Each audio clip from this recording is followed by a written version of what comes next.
Thanks, everyone. Okay, so we're going to spend a lot of time today talking about the Utah Jazz, obviously, talking about some of the ways we've tried to use Telium to help our sales and marketing groups. But before we do that, I really wanted to give you a little bit of background into our team. I want to tell you a little bit about the team on the court, a little bit how the Jazz works as a business, because I think it's kind of fun to talk about.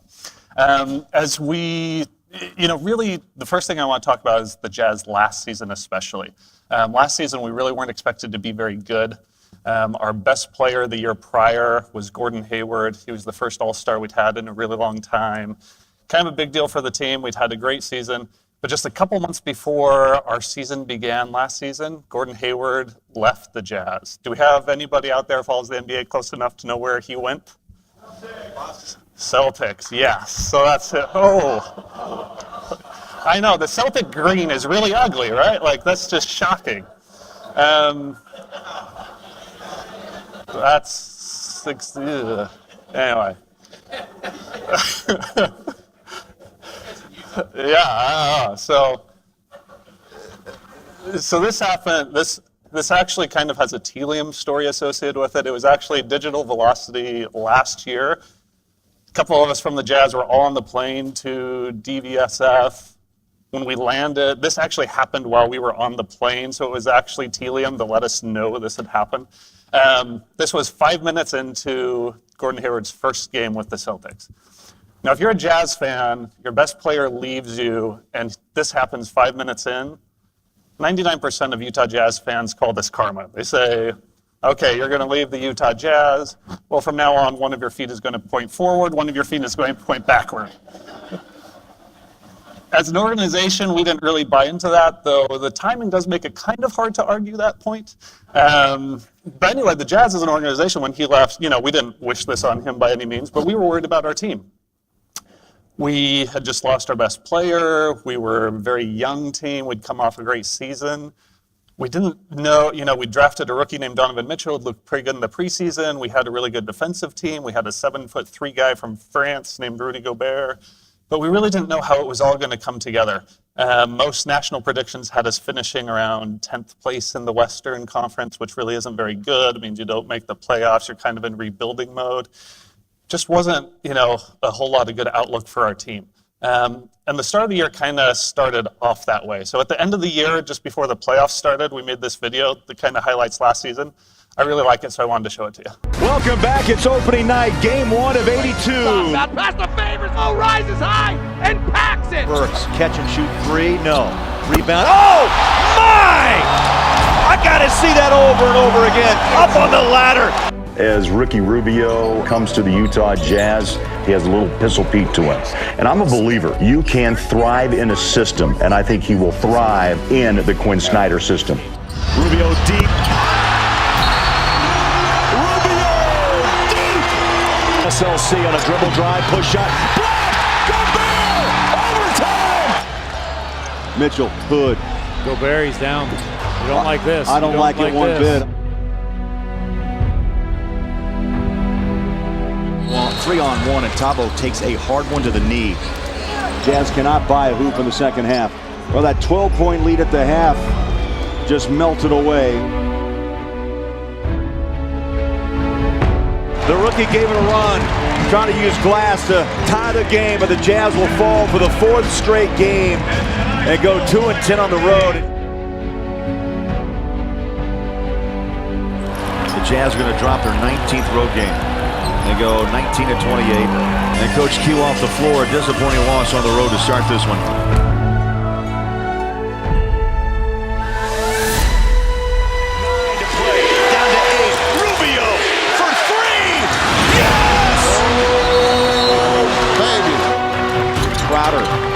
Off to Jonas.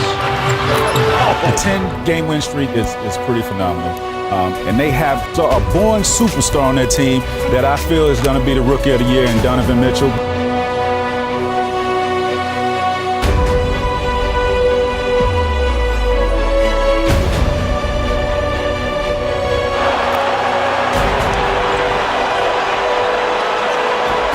Here's Crowder.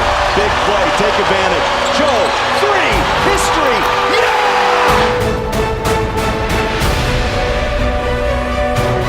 Given what they're doing right now and just how strong they've been since Gobert's return. And this is not just a momentary trend. This is legit.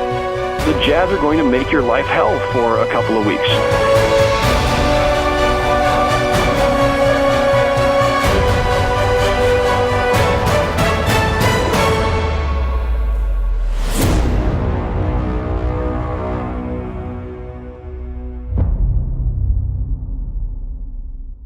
All right. So, yeah, Jazz really weren't expected to do that good. At one point, it kind of highlighted in that video, we lost to Atlanta, who I believe at the time had the worst record in the NBA. They crushed us. At that point, we were 19-28. Even internally, we'd kind of given up hope on making the playoffs. From that point on, something changed. We only lost 6 games the rest of the season. We went 29-6 the rest of the year. We finished 5th place in the Western Conference. We made the playoffs. So I like this season because it tells us, I think the storylines from the season kind of mimic a lot of what we're trying to accomplish from a data and analytics perspective. That something we didn't think was going to go really well and that we were maybe a little unsure of really had some success. After this season, Rudy Gobert won the entire league's Defensive Player of the Year award. Our general manager, Dennis Lindsay, was runner-up in the Executive of the Year award. Our rookie, Donovan Mitchell, won the Slam Dunk contest during the All-Star break, and he was runner-up in the Rookie of the Year award voting. And our head coach, Quinn Snyder, was runner-up in the Coach of the Year award. The funny thing about the Coach of the Year award is the guy that won it was Dwayne Casey. He coached the Toronto Raptors. Just before they gave him that award or announced that he won it, his team fired him. And so Quinn Snyder was actually, you could put a little asterisk and say he was the leading vote getter among coaches whose team still wanted them at the end of the season. So it was kind of not the worst place to be. So like I mentioned, we made the playoffs. We beat the Oklahoma City Thunder in the first round of the playoffs in 6 games. We went on to play the Houston Rockets. Here's a picture from our first home game in that series. I think this is really neat. It shows a lot of the excitement throughout the arena. And I really think this is a good slide to show kind of how the Jazz functions as a business. So a lot of people assume, and it's a correct assumption, that we make a lot of money on ticket sales. You can see a lot of people in the arena. Our arena seats just over 18,000 people. We've got 44 home games a year. So that's a lot of tickets to sell throughout the course of the season. So we have that kind of business to consumer relationship, but there's also a large B2B relationship that we try to maintain. There's a lot of sponsorship dollars that flow into the Jazz and into the NBA. This picture, even in here, you can see a lot of these. You can see America First, Ford, Coca-Cola up in the corner. We've got Vivint Smart Home, who's the arena naming rights holder, so they have a lot of signage throughout. We've got digital banners throughout the arena. Sprite's on here right now. There's really a lot of things, unlike seats, with our seats, we've got 18,000 seats. That's not really changeable. We can't add 2,000 seats, take out 2,000 seats. Be a lot of work to do that. But with sponsorship inventory, there's a whole lot of stuff we can do. We can, there's really nothing that you can't sponsor. We go to our partners a lot. They come to us with new ideas for things to sponsor. You can sponsor the back of a playoff t-shirt. We put out 19,000 of these. After a really bad year, we might let you tattoo the faces of our on-court security personnel. There's just, really, we have no shame. We'll let you sponsor anything you want. Okay, 2 more slides of background, and then we'll get into kind of what we're using Telium for. I think it's helpful to understand that the Jazz is not a standalone company or business. We're part of the Larry H. Miller group of companies. Larry H. Miller was the guy that bought the Jazz 40 years ago, brought him to Salt Lake City. But within the Larry H. Miller group of companies, there's car dealerships, there's finance groups, there's a sports and entertainment division. The Jazz is a part of that. But in addition to that, we've got a theater chain, we've got a professional bike race. The arena itself where the Jazz play is something that we own, so we're involved with a lot of concerts and events. The NHL actually had a preseason hockey game there a few weeks ago, which was kind of cool. We have a AAA minor league baseball team, Salt Lake Bees. They feed the Los Angeles Angels. We've got an NBA G League team, the Salt Lake City Stars. We've got a local sports talk radio station. And our newest property is Jazz Gaming, which is the one I'm the worst at explaining. It's basically just like the NBA brings the best basketball players from around the world and the teams draft them. This last season, the NBA brought the best NBA 2K video game players from around the world, and the teams drafted them, and they moved into the markets and they compete against each other. My wife actually summed it up pretty well when I tried to explain it to her. She said, so now the Jazz pay adults to play video game basketball against each other and see who's the best. That about sums it up. So, and then of course we've got the Jazz, and we're going to talk a lot about selling tickets and our relationship with Ticketmaster. Okay, last slide of background. So we're going to talk a lot about our efforts to sell tickets, and so I wanted to explain some of the ways that we do that. The biggest revenue maker for us is our season tickets. That's a ticket to each one of our 44 home games. Of the 18,000 plus seats we have in the arena, about 11,000 of these are season tickets, give or take on the season. That's where we make most of our money. If you're curious, the cheapest season ticket is $256. It turns out to be about $6 a game. And our most expensive season tickets are over $54,000. Turns out to be about $1,250 for one seat for a game. If you think that's a lot of money to spend to see a basketball game, don't forget you get a park for free, you get dinner beforehand, and as a season ticket member, you get 10% off all retail purchases from the Jazz store. So I don't know really how anybody affords not to buy those tickets. So we've got our mini plans also, which is basically anything from 2 or 3 games to like a half season. We sell those. Our season really starts in October. It goes from October through the end of April, and then if you make the playoffs, you go on from there. Our schedule usually gets announced middle of August. So historically, we're going to talk about mini plans a bit today. Historically, mini plans have only been on sale for us. Really only the time we spend marketing dollars on it is from that mid-August to mid-October, which has kind of been a problem. We'll talk about that a bit more later. Then usually about mid-October when our season starts, we go into selling single games. And then we also sell suites and clubs, kind of that premium seating where you have your own space. That's pretty expensive seating. So, okay, so to get into our story, we're going to talk about the number 3 quite a bit. So threes are really important to the game of basketball. And it actually helps tell the story of our analytics team. So it was 3 seasons ago. I was working in online retail in Salt Lake City, and through some connections I had, found out the Jazz were looking to start up an analytics team. So we made that connection and moved over 3 seasons ago. Built out a great team. They're here today. They're really solid. Really love working with them. One of the first things we had responsibility for was email. So we started looking at all of our email data. And we found some interesting things. We had a pretty sizable email service provider contract. It was one of the bigger contracts we had. We sent a lot of emails. We sent a lot of surveys, sent a lot of kind of informational things like, oh, this game time was going to be 7 o'clock. National TV picked it up, so now it starts at 8:30, things like that. As we were looking through this, we realized we actually doesn't seem like we've sent a lot of emails to try and sell tickets. And so as we really dove into that, we found through the entire season, 3 seasons ago, we sent 3. We sent 3 emails to try and sell tickets. Keep in mind, our season spans Black Friday, Cyber Monday, the entire holiday season. If all we did was send an email when tickets went on sale, sent one on Black Friday, one on Cyber Monday, and one in some point in the month of December, that would be 4 emails. We sent 3. And nobody had ever really tried to see how much these emails made us. And so we dug into that data. We do millions and millions of dollars in ticket sales every year. Email, we had hundreds of thousands of email subscribers. We did $25,000, not very good. So after looking at all of that data, after crunching all the numbers, we made the really, really difficult decision to send more emails. So we went from 3 to about 25 2 seasons ago, and then we sent 31 of these, which still doesn't actually feel like a lot to me, but about 1 a week when you consider our season lasts about 6 months in the year. One of the other things we did that was really important is prior to 2 seasons ago, all our emails, even though we hadn't sent many of them, they were all exactly the same. And when you think about our ticket holders, we've got people that are spending $54,000. We've got people that are spending $6. We've got people that have been season ticket holders for 35 years. We have a lot of people that bought their first tickets yesterday. They were all getting the same emails. And so we just did some simple things. We had our sales data. So we had our email data, we had our sales data.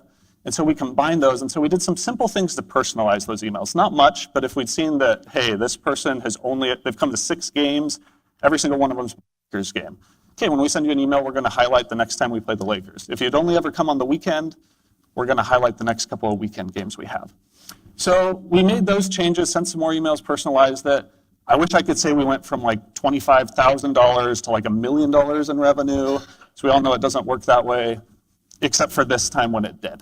So we went from 25,000 in revenue 3 seasons ago to 950,000. Last season, it actually looks like it came down a little bit. This was actually kind of a good thing. Our regular season email numbers actually increased again by quite a bit. It's just there's so much excitement around our team last year and how well we were doing and our new, rookie Donovan Mitchell. We didn't really have to market our playoff tickets. And so playoff tickets basically sold themselves. So looks bad for email, but overall really good. So last time we'll talk about threes for a little bit. So as we kind of improved email and got it to the point where it was standing on its own, we started to look around at our other areas of the business. And we wanted to see if there were similarities, things that maybe weren't the best that we could try and fix. So we found 3 things across all these different marketing channels and sales channels. Same problem we'd had in email. Messaging was exactly the same to all our customers, no personalization. We were trying to sell things based on what we wanted to sell, not on what our customers wanted. So if we hadn't sold many tickets to Tuesday night versus the Memphis Grizzlies, we tried really hard to sell those tickets, even though our customers didn't want them.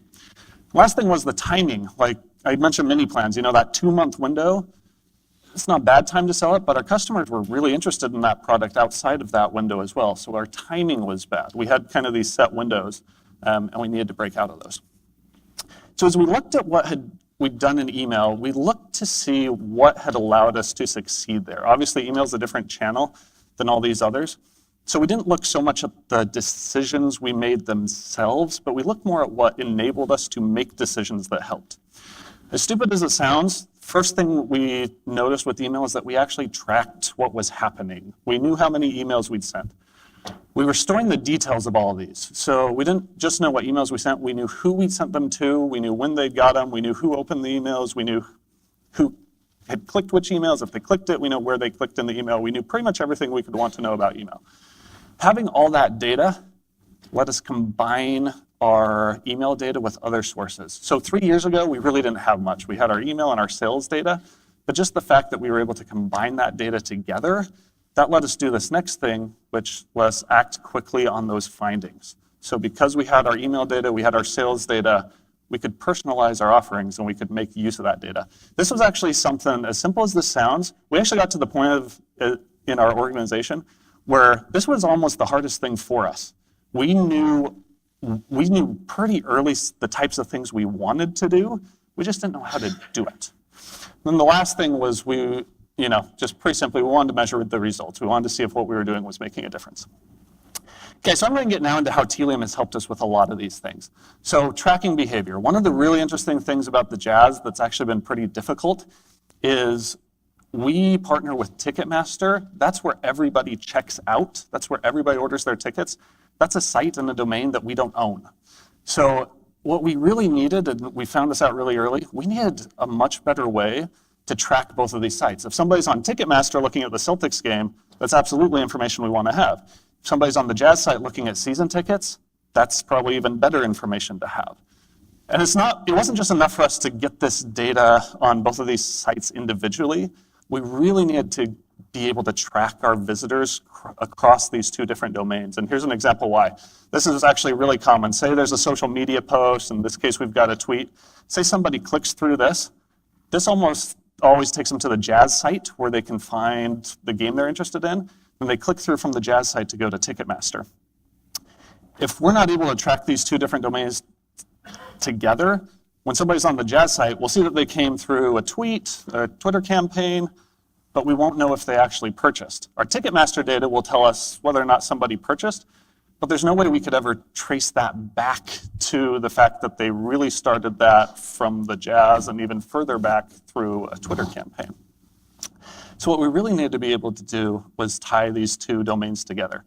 Here's where Telium really helped us.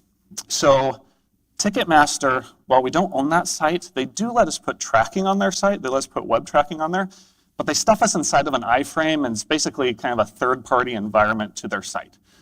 Telium uses there was some presentations yesterday talked about how, we're changing between third-party and first-party cookies, but for the most part, Telium's third-party cookies did a good job of this, tracking visitors across the Jazz site and Ticketmaster. But about 20-30% of the time, Safari, some other smaller browsers, block third-party cookies by default. So the third-party cookie didn't do its job in those cases. And there's quite a bit of traffic that goes through Safari. Google Analytics has a really good solution for this.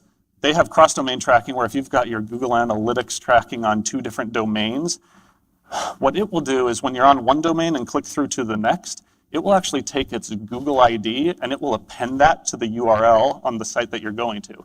So Google Analytics is able to stitch all of this together, even if third-party cookies are blocked. But Google Analytics, we just have the free version of that, and we don't get all the detail we want. You know, we can go into Google Analytics and see how many people came to this page, how many visitors do we have, but we can't see the line-by-line detail of how somebody's moving through our site. So what we did, Telium, in addition to being, you know, the great customer data platform as it is, it also serves as a tag manager. So we actually put our Google Analytics tag inside of Telium. Google Analytics still does its thing. It, you know, sets a cookie when somebody's on the Jazz site, and then if somebody clicks through to the Ticketmaster site, it puts that information into the URL. And because this is all happening inside of Telium, we get all of that data back. And even though these are 2 completely different data points, one's a cookie, one's a URL parameter, we can still tie it all together and stitch those sessions together. Telium then gives us all that data back. We use data access as part of their platform where we can get all these data points back in a JSON file and load that into our data warehouse. Here's an example of where that's really helpful to us. Here's actually a real customer. We'll call her Beth today. We can see how she's moving through our site. We can see that she's been on the Utah Jazz site. We can see that she's been on Ticketmaster, which is really good. We can see how she's getting to our site, that she's been through Twitter and email and Facebook. She's really engaging with us. When we get all of this data, it lets us look for different patterns. And even just looking at one customer gives us, it's a really good way to start seeing the types of things we should maybe look for. Here, Beth has been to our premium seating page. This is where you learn about club seating. This is really expensive tickets. She's been here 5 times in the last few months. Now, if she's the only one that does this, it's probably not worth building an entire campaign off of.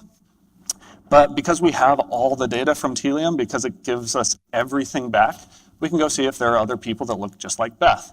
As it turns out, there are. We've got several hundred people that have looked at the premium tickets page. Now, if several hundred people doesn't sound like a lot, our average premium ticket order is almost $15,000. So if we can sell even just a handful of these, that way more than covers my entire team's salary. We can also, here's what I like too, is we really take seriously at the Jazz seeing how creepy our site visitors are getting. And so this is the Jazz Dancer page, which pretty much at any point in the year is one of the top 10 pages on our site. Sometimes, depending on the time of year, it actually gets looked at more than our player stats or the bios for the Jazz dancers.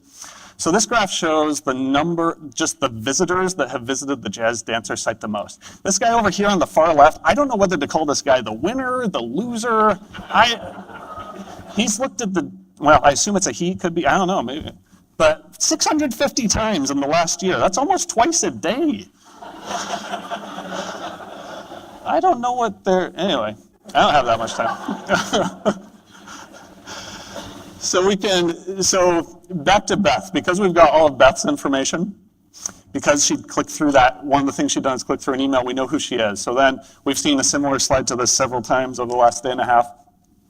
But we can start tying in all this other data. We can tie in email data. We can tie in demographic data, our phone call data. We can tie in our ticket data. And because tickets nowadays are very, very much electronic.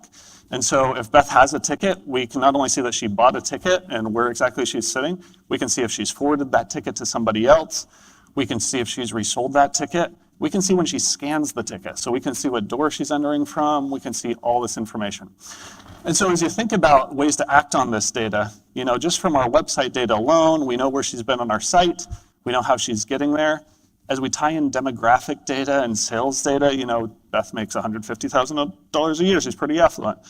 She spent $4,500 with us last year. She came to 3 games. More and more, this is somebody that's looking like a good candidate for premium seating that wants to come to games, that can afford to spend quite a bit. And then by tying in all of our our phone call data, we can see, oh, we have a phone number for her. We haven't called her since January, and Dustin's her account rep. This is a great lead to give to our sales team. And it's something that without Telium just a couple months ago, we wouldn't have even known this person was on our site really looking around. We wouldn't have been able to create a lead off of this person. One of the things we haven't done yet, but that we want to be able to do, and I think we'll be able to do pretty soon, is as you start thinking about getting that scan data too, maybe we don't send Dustin a lead in our CRM system to call her. Maybe we say, hey, we know that Beth is coming to the game tonight. We know what section row seat she's sitting in, and she just scanned her ticket 10 minutes ago. Why don't you go buy her something, go introduce yourself, and talk to her at the game in person? Less profitable, but way more exciting and fun. We can also look at the same data for everybody that looked at the Jazz Dancer page. So we'll call this guy Butch. Butch always comes to one game a year. It's always the game where the Jazz Dancers are out on the concourse greeting people. We can look at his demographic info. There's really no other way to summarize it other than just to say he lives in his parents' basement. And all the data we have tells us that these guys are super, super active on Tinder. They use it all the time. But they're only ever swiped to the left, which is kind of sad. Bit of a sad story. Anyway. Okay, so we've talked a lot about when we know who these people are, when we know somebody's email address or phone number. Most of the time, and this was one of our first use cases with Telium that was really, really profitable for us. Most of the time on our site, we don't know who visitors are. They've never clicked through an email, they've never made a purchase online. We know them by their device, but we just don't know who these people are. On the mini plan page, this is actually, site-wide, it's about 90% of people we don't know who they are. Mini plan page, not quite as much, but still the majority of people, we have no idea who they are. This is one of the ways that we use Telium heavily. So Telium, we don't have to only market to people based on an email address or a phone number. We can target people. I think of it building audiences based on a device. So we can say, hey, if a device has gone to the mini plan page twice in the last month, let's add them to a mini plan audience. What Telium can then do is then when that device, because of Telium's connections with all these digital marketing platforms, with Facebook, with LinkedIn, with Google Ads, when those devices are then on those social media or display advertising or other digital platforms, we can fire ads without ever knowing who these people are. We can do it just based on their device. One of the other things that's great about what Telium does is when we create an audience, it sends all that data back to our own site. So we actually have a sponsorship deal with a company called Qualtrics. They have a software solution that lets you retarget people on your site. So whenever a device has done something, this device might never have even been on our site before. They might have just been on Ticketmaster. But then when that device comes back to our site, we can target these people with any messaging we want. This was a great first use case for us because it was really easy to convince our marketing team to do this because it doesn't cost anything. Outside of the software itself, there's no ad spend associated with retargeting on your own site. So that was a really good use case for us, and we were able to do a lot with that. One of the things that's great about this is in addition to all the online data that Telium's collecting, we also pass all the offline data back in.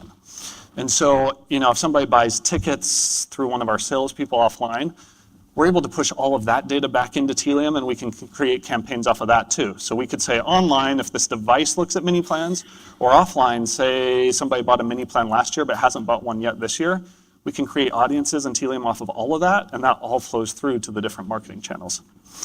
Now here's what's really cool about this. And this has been one of the greatest things for us about having Telium. Like I said, most of the time we don't know who people are online. So most of the time, if you think of any person, we have a lot of people that have interacted offline with the Jazz, we have a lot of people that have interacted online. A lot of times that's the same person. We just have no way of combining those two data sets together. So we've got two sets of data. It might be the same person, but it's really hard to tell who these people are and tie all this data. What Telium is doing is every time you're on the site, Telium's doing a couple things. First off, it's just collecting all of that data, collecting what our visitors are doing on site. It's then trying to add all those people to audiences based on the audiences we've set up. One other thing that it does that's really neat is whenever somebody does anything on our site, Telium's taking all that information, it's seeing if it's collecting any information that helps us identify a person, and then it's stitching that together with other data sources. So say somebody clicks through an email and lands on the Jazz site, Telium on the fly, dynamically, real time, is combining that together so that we can see our online and offline visitors are really the same person. We don't have to do anything to tie that together. Telium does it for us. It's really neat. So you can see how this is really beneficial. Here's a real world example of something we're working on now. As I mentioned at the very start, from August to October, that's typically the time we've tried to sell mini plans. So if somebody had been to the mini plan page in November, which we still get quite a few of those visitors to our site, we wouldn't have tried to sell that person a mini plan until the next August. For the Jazz, that's a completely different team, completely different players. This person might not even be interested anymore. Now what we can do is we can say, okay, as soon as, we don't have to market mini plans to everybody, but as soon as we think you have shown interest in a mini plan, we can target just you. And because Telium's taking all that online and offline data, as soon as somebody purchases, we can take them out of that campaign so that we don't end up spending money to try and sell somebody something that they already have. So here's some results. This slide takes a little bit of background. So the NBA as a whole, so the NBA has 30 teams that all function individually, but we function together with the NBA. The NBA has a lot of platforms too, like there's NBA Store where you can go and buy jerseys. So there's several different ways that the NBA can get leads that the teams themselves don't have. Last year, for the first time, the NBA took all of those customers and they sent them back out to the appropriate teams. So what that meant is every team got a lot of leads from the NBA that we'd never had before, basically people that we'd never actively marketed to. What the NBA did is they didn't send absolutely everybody. They actually they kept a holdout sample, a control group essentially, for each team. So there was a group of these leads that the NBA had that they didn't give back to the teams. They wanted to see if the teams had no interaction with those new customers, how they'd convert. And then they wanted to compare that to if the teams did market to these new customers, how they converted. The blue line on this graph shows the conversion for each team of the new leads that the NBA didn't share. So conversion on most of these wasn't very high. The orangish line on here shows the conversion rate of the new leads that the teams did market to. We were really proud about this. The NBA sent this out and we were really excited. So you can see that the Jazz, we converted almost twice the rate as the second best team. We were by far the best in the NBA, and we know this is all due to Telium and our data strategy. I actually think it's kind of funny to look over, if you look at the far left, if you look at like Cleveland or Washington, I know we have a couple other NBA teams here, so I hope I'm not offending anybody, but Cleveland and Washington, if you look at Washington, basically like, if you market to them, you're doing way worse than if you do nothing at all. So I don't know what I would love to just apply for that head marketing job. I will cut your head count by 100%, decrease your ad spend by 100%, and your sales are gonna skyrocket. I don't know, that's pretty impressive. Okay, so a few other things we were able to do. Because we get all that data back, we were able to build out a marketing scorecard, as sexy as that sounds, for the first time. We were able to look at, it sounds stupid, but prior to last year, we didn't really know how our campaigns were performing. But because Telium was able to tie all that campaign and Jazz site and Ticketmaster site data together for us, we were able to build our own attribution models. And so we could tell not only just on individual campaigns, but we could see the performance of each of our channels. And we could see how much, we were able to make a lot more decisions about where to spend money, where to, spend less money. That really helped us a lot. We work with an ad agency, and here are some numbers they gave us. Basically, we don't have to go through all of this, excuse me. But basically, yeah, we reduced costs by a lot.